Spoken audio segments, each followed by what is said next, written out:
Hello and welcome to the JCPod. I'm your host JC, and yeah, first week of off-season. Have about 190 some days to go to NFL football. So yeah, I guess this is technically second official off-season for me, but I would say first like full season off-season. So yeah, today's just gonna be probably not too long of a day, but I'll basically just go over some of the NFL news that's going on for this episode, and then, yeah, I'll probably, as you can see, I got the tournament up. I'm just going to go over some of the teams I like to win it all, basically. And this is by no means how the tournament's going to be set. There's still, I think, like 2 weeks left till the conference tourney time. It's just, yeah, why not get an early start in the tournament and just some of the madness talk. Before we do that, like I said, I'm going to hop into some NFL news and see just what's popping around the league. To start off, I didn't get a chance to announce it. Colts. I'm shocked about a little bit, like how Colts hired Shane Steichen. They've also hired Jim Bob Cooter as their offensive coordinator. I'll be honest, I have no idea what that move's going to do. Like, no offense to him, he was like the passing game coordinator for the Jaguars. Excuse me, but I don't know. We'll see about that. Gannon ended up signing with the Cardinals. He is the defensive coordinator for the Eagles. Very interesting hire. I thought they might go with another offensive-minded guy, but apparently there's some trend or pattern that somebody pointed out on, I forget which show it was, but there's a show I was watching where they pointed out where the Cardinals basically on like defensive guy, offensive guy, defensive guy, offensive guy, and now that their offensive guy didn't work out, they went defensive guy. And nothing against that. I mean, I'm sure Gannon will do decent. It's just, just very interesting hire. I didn't expect him to be the one to go, but hey, maybe there'll be a turnaround for the Cardinals. There's still probably going to be no Kyler for, I don't know how long I want to say, probably like October-ish, November-ish is probably when they'll get Kyler back, but till then, it's going to be a little shaky for the Cardinals to start next season. Yeah, something hilarious I was just reading while I was going through, Marshawn Lynch has been fined. Apparently in his career, he appeared on the I Am Athlete podcast, and he said that he would have been, for the Super Bowl on Media Day in 2015, he would have been fined $500,000 if he skipped, and he's already was by that point already fined $1.2 million for not talking to the media. So, yeah, that just adds a little bit of more light to the whole situation. Still hilarious situation hilarious situation where he was just like, I'm here so I won't get fined. The whole thing was just hilarious. So it's kind of interesting to hear that, like, he actually got fined a lot for it beforehand and everything. The Chargers' defensive coordinator is not going to be Ronaldo Hill. Ronaldo Hill is leaving to become Miami Dolphins secondary coach. So Derek Ansley, I'm pretty sure how you say it, he's going to replace Hill, and that's basically what the report is. So the DC for the Chargers, I don't know if he actually was a DC, but basically, like, one of the main defensive coaches is going to Miami with Vic Fangio's staff. So now the Chargers are promoting from within. It's gonna be interesting. I mean, I think Staley's the defensive coordinator as it is anyway. So I don't know what his role is gonna be. Maybe I could be totally wrong, but that's gonna be interesting to just see from the Chargers standpoint, because I mean they got a lot of turnaround for this upcoming season. I forget who, but they already have like a different offensive coordinator as well. I can't think of it off the top of my head. On some news in the analyst world, so Greg Olsen apparently is going to be fighting for his job a little bit. So Tom Brady's apparently supposed to be coming in, and the second he comes in, Greg Olsen's getting a pay cut, and I don't know what's going to happen to him announcing-wise, but that's in the following season after this upcoming. So Greg Olsen gets one more upcoming season, and then this would happen. But according to him, he says, I have all the respect in the world for Tom Brady. I mean, who does it right? He's the greatest. I get it. I understand why they went after him, Olsen said, but I'm not going to roll over and die. I'm willing to do what these guys aren't willing to do, and until they kick me out, I'm going to sit here and do it. Maybe Brady does come and take my job one day. I can live with that. I get it. I understand that the rules we all sign up for. I don't want to ask anybody's sympathy. It's been awesome.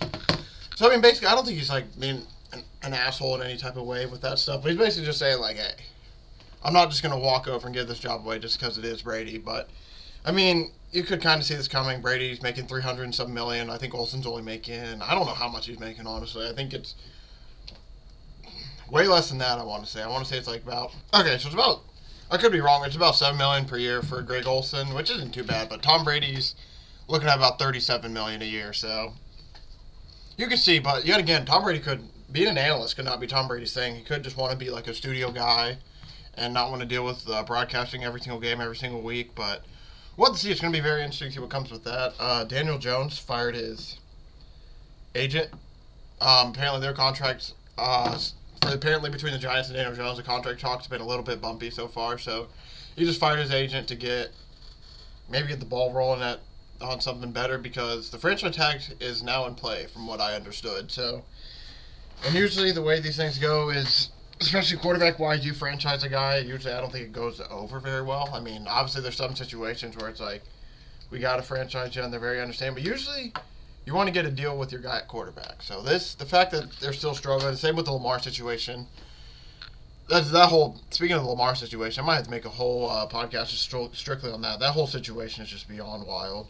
But yeah, basically the way it's looking, there's a new agent for, I think it's Athletes First is the name of the agency that Daniel Jones is signing with, but new agent, so it's going to be interesting to see what deal comes out of New York now. Like I said, the franchise tag is still on the table, so it's going to be interesting to see if he gets that. XFL is also going on. I'm not going to touch on it, personally. I did see some highlights here and there. It does look like it has some potential to be decent, but I'll be honest, I didn't watch any of the games, so I'm not going to talk too much about it. I maybe might tune in a little bit and then bring up some of it, but we'll see. DK Metcalf also participated in the NBA Celebrity Contest, and now he's getting randomly drug tested after he showed off some amazing athletic feats. Like, honestly, I would definitely recommend watching those videos. He was getting up there. I mean, I forget who I said it to, but I said to someone, I was like, you reminded me kind of a Dennis Rodman. It was kind of funny. All the highlights I saw were him jumping up really high to block somebody and then just flying down the court and throwing down a two-handed dunk. I mean, he looked like it was just honestly pretty cool to watch. Just seeing, like, athletes do other stuff when they're, like, that athletic is just... It's just a great thing. It just shows you, like, man, this dude is, like, an athlete. Geno Smith is getting a deal worked out with the Seahawks. The Seahawks GM came out and said they were confident of working out a deal with him. My guess is it'll be somewhere around 2 to 3 years in the deal, just because he isn't older. I don't think they want to keep him too long, but they still want to keep him with this group they got right now. Dak Prescott says he's excited about McCarthy taking over play calling duties. I mean, we'll see what happens. McCarthy hasn't called play calls in a while. Very interesting that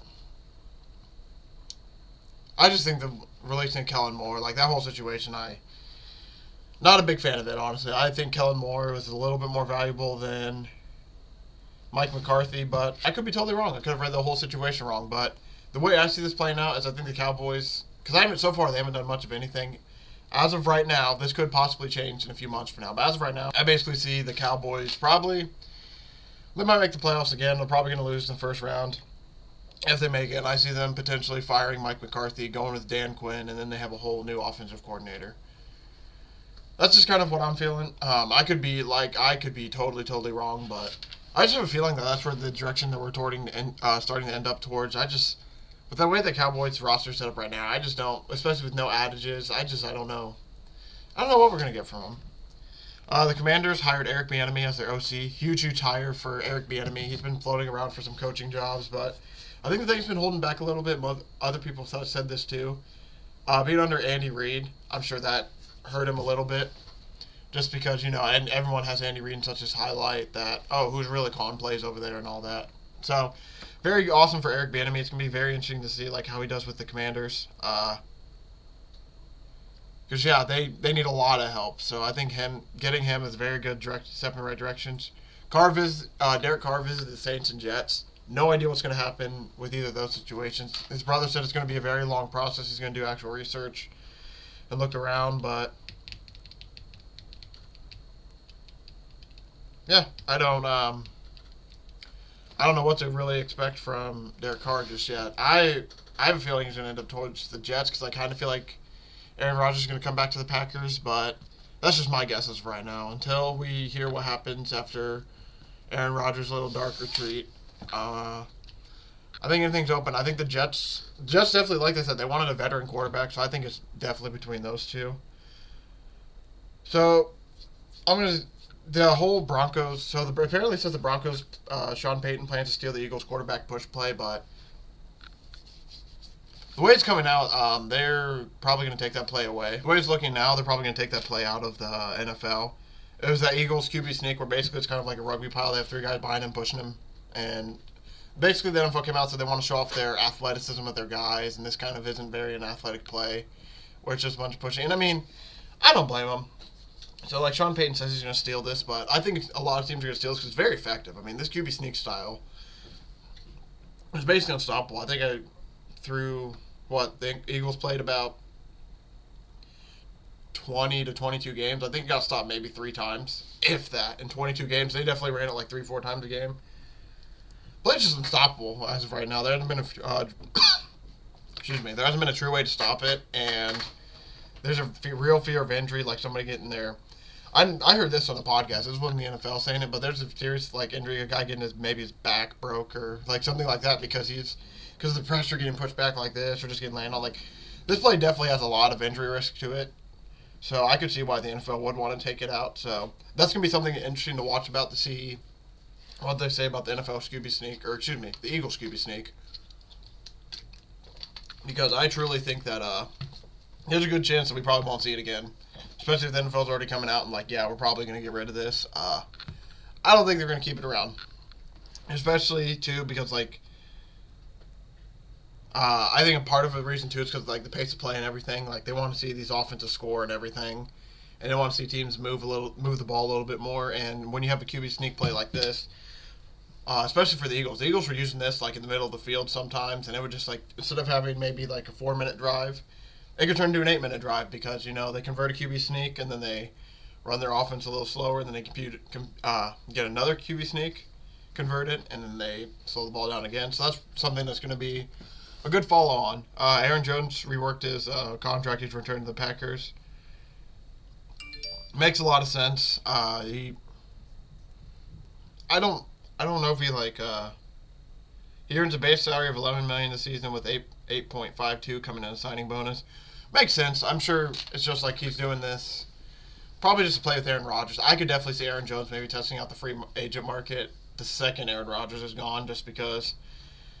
Yeah, I think that's how a lot of this Packers team is going to go, especially the guys who've been down there for a little bit. The second Aaron Rodgers is gone or not coming back, I think you're going to see a lot of former Packer players slowly start to just be done with the team and move on, especially a lot of the older players. There's something that Fields came out with a few days ago where he said he hopes the Bears get a dome stadium because he feels like he's slower in the cold. There's just this thing that I personally I would love to see domes in a lot of stadiums. I think the weather is a true can be an advantage sometimes, especially if you're playing it a lot. But viewership wise, it just feels like sometimes the dome should be just needed just for example, the Bengals Bills game. Don't get me wrong, love the snow games, love the weather games in football. I'm not saying anything about that. It's just viewership wise, you could tell it's kind of meh, because the guys were slipping around, guys were falling everywhere. It's I could see from a viewership standpoint why maybe we should have domes in every single building. Will that happen? Probably not. I mean, honestly, we'll probably get lean towards it a little bit, but for the most part, I think there's still going to be some of those buildings that just love to have there's no roof or anything. Two more things I'm going to end on. So the Eagles, Lane Johnson finally got the surgery. He's going to be out 10 to 12 weeks to repair that torn adductor. So shouldn't be too bad of a recovery. Sounds like everything went well for him. So actually, 3 more things. Calvin Ridley applying for reinstatement. If you remember, he got in trouble for the gambling and everything. The Jaguars are gonna be scary because if he comes back and he's anything like he was, they're gonna be really good. Ravens didn't assure OC candidates that Lamar will return. Like I said, that's just gonna go. I'll probably on Thursday's podcast. Honestly, I'll touch a lot on the Lamar situation because that's a whole thing itself. And then final one, Rex Ryan emerges as top candidate for the Broncos DC job. He's been out for 6 years. I don't know what it's gonna look like when he comes back, but I'm here for it. I'm just very interesting hire for the Broncos, and I mean, I don't have much on it. I haven't seen him coaching forever, but it'd be very interesting for sure. Basically, so now to end this episode, that's basically all the news for the NFL I'm going to go over. I'm basically going to save the news for every Monday or Tuesday, depending when I do the pod. I'll basically just give you like the week's worth of NFL news all summed up into one, and then dedicate that second pod to maybe one topic, and then a little bit of the sport that's going on talk. So in this case, we're doing a little NCAA talk. So I'm going to name my favorite, probably like just four. I don't want to make it too long. I'm going to name my favorite four teams I like to win the tourney. And right now, I think I'll do five just so I can be a little bit biased. First one is Purdue, obviously just location bias. And honestly, too, like the only reason I'm picking Purdue is because of Zach Edey. If Zach Edey can do, I know Ohio State was without a lot of their bigs and they're very thin and young, but if he can do like games like against that, if he can get stringing together like 4 or 5 games of just almost like 30-15, I mean, they're going to be unstoppable. I mean, he's a 7-4 menace down low. The big issue with him is going to be foul trouble and everything, obviously. And then for Purdue, it's going to be that press. They just get destroyed in the press right now, and they need to work a little bit better on that. I like Houston as another team. I just watched them play. Who was it? They played somebody this weekend. I can't remember who for some reason. But I'm very impressed. They have a very, very good offense led by, I think, the best defense in the country, if I'm not mistaken. They've been to the Final Four a lot recently. They've been right there on the cusp of it. I mean, this is a very, very good basketball team. This is definitely one of my favorites for sure. I just think, like, offensively, they can hang around with anyone with how much they can score. And defensively, they can lock teams down. That's basically what you need in a tourney. Another one I really like, Alabama. Alabama blew out Georgia, dropped 100 on them, and it's a college. Dropping 100 is pretty impressive. And I just think that, they're another SEC team that can just do a lot of scoring. The big thing's going to be for them is the threes. They shoot a good amount of threes, so if they aren't falling, that can get them in trouble. But they got some big athletic guards. They just play really good, honestly. Like, I'm a big fan of them. I really like the way they play. My last two were two teams that just played kind of funny. They just played this weekend. Baylor and Kansas. Those are all the teams that I like to potentially have a chance to at least get to the Final Four, win it all. I think for Kansas, the reason you can do it is just because, yet again, they are going back to back. Just watching the way they play against Baylor, like if they can come out hot like that in second half, it's like the way they played Baylor in the second half was the best that a lot of people have seen them play all year. But Kansas has some. Not only do they have Bill Self, but they have some younger guys. They might not be like mentally. Might not be as sharp as they were last year. They might not have as much skill as they did last year, but they are just as competitive. And yeah, the main reason I'm picking them is just because what they did to Baylor. Because Baylor is probably my favorite right now to go win it all. I think they have 3 of the best guards in the country between Flagger. I'm going to read out their names because I don't want to butcher it, and I can't remember off the top of my head. But Baylor has some of the best guards in the country. They can shoot the lights out of the gym as well. Like the first half against Kansas, they were up 45-32. When they played Kansas yesterday, they were up 45-32. They had about as good of a first half as you can have against them. But then the second half, obviously, they didn't do as well. Always dropping that damn pen, man. No, but Adam Flagler was the name of one of the guards. He can shoot the lights out. I think it's Adam Flagler, Keontae George, and LJ Cryer. They are the 3 guards that can just go off on anybody. And then Jonathan I'm just going to say Jonathan TT. I don't know how to Chachua is like how you say his last name, I think. I don't know how to say the middle one. I'm definitely butchering it. But he's another big player for Baylor that they're definitely going to need back. And he's been doing a little bit better as he's been coming back. Not as good of a game against Kansas, but overall, I mean, I think Baylor has a really, really good squad. I think they're going to be my favorite for this year. They might be the team that, honestly, when I make my bracket, I think I might pick them. They definitely, as of right now, got it tough, though. Not the worst. Definitely not the worst side of the bracket by far, but they definitely have some tougher matchups. Yeah, that's probably where I'm going to end the pod this week. Like I said, Mondays, Tuesdays are going to be a lot of just NFL news with some small little, for example, like since it's college basketball season or NBA season, there'll be a little bit of college or NBA talk towards the end, but it's gonna be a lot of breaking down the NFL news that happened for the week, and then Wednesday or Thursday. Probably Thursday if I had to guess for that pod. It will be one like big thing of NFL news potential, just like an NFL story, and then talk about a lot more about the sport that's going on this year or going on that season, I guess. But yeah, that's probably what I'll call it. Like I said, Baylor, Purdue, Kansas. I basically like all the one seeds in Baylor as of right now. They're the teams that have proven the most to me so far. I haven't watched every single game this year, but from the games I've watched, like those are the teams that I think can basically go through the tournament. It's going to be a crazy year, though. I think this potentially has a chance to be one of the wildest tourneys that we've had in a while, just because, like, I gave you those 5 teams, but I can't say with confidence I think they're going to win. It can damn near be anybody this year. But thank you again for watching. I will see everyone on Thursday with another episode of the JC Pod.